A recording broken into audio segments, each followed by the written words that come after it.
me start by sharing with you a story that it's actually a science experiment that I came across, gosh, probably about 20 some years ago.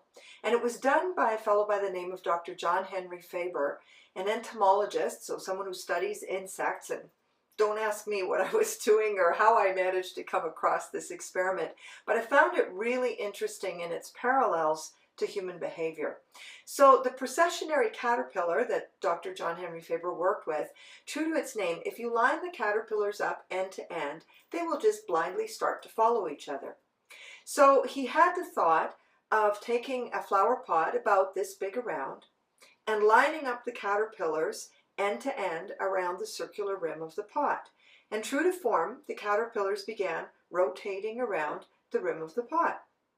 Then in the center, what he did is he put a handful of pine needles, which is the food for the processionary caterpillar, thinking that even though their instinctual kind of programming was to follow each other, that surely with that abundance of food right within reach, one of them would break off from the others. So he began observing them, and they went around and around and around and around and around.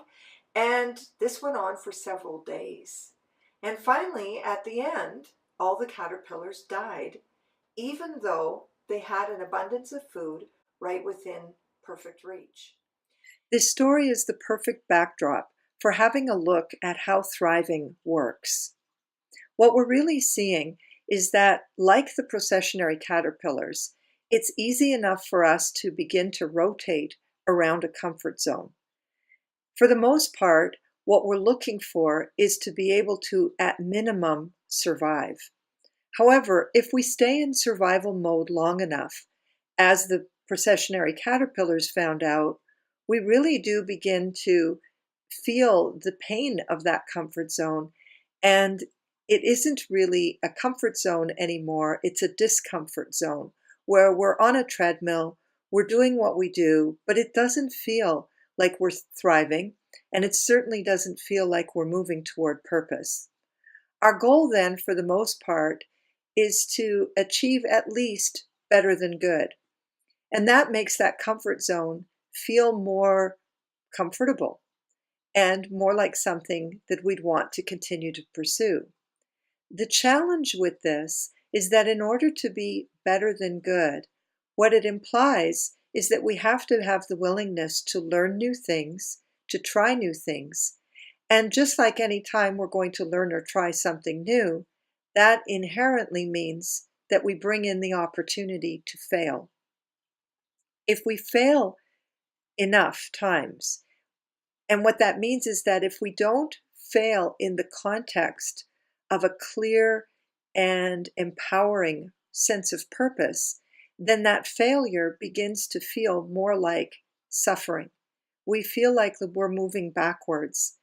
And instead of, once again, that comfort zone feeling like our day-to-day activity, feeling like it's moving us forward and progressive, it begins to have a negative feel to it because we really are suffering. The more that we suffer, the more we go into a downward spiral. And I wondered to myself, at the bottom of the downward spiral, where do we end up?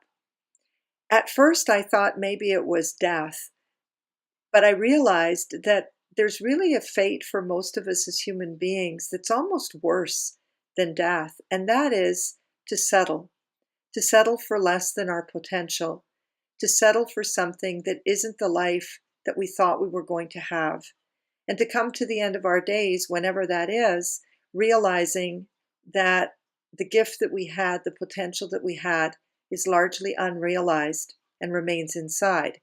This is true for ourselves as individuals. It's true for teams. It's true for companies. We as human beings have an inherent desire to thrive. And so what does that look like? It means that we have to have the willingness to break through a comfort zone, and as a result, to learn to, what I call here, fail forward. That means that we realize that any setbacks, any failures, when we're learning new things, when we're trying new things, when we're really truly on purpose and moving towards thriving, then the so-called failure is part of our learning curve. And it's part of the growth that helps us continue to expand that comfort zone so that eventually we thrive. I think Michael Jordan said it best when he said that he'd failed over and over and over again, and that is why he succeeded. That's our goal here, is to get into this kind of a framework of thriving where we're constantly pulled by our purpose, willing to fail forward, and as a result, tapping in, tuning up, and turning on, living and leading on purpose as we thrive.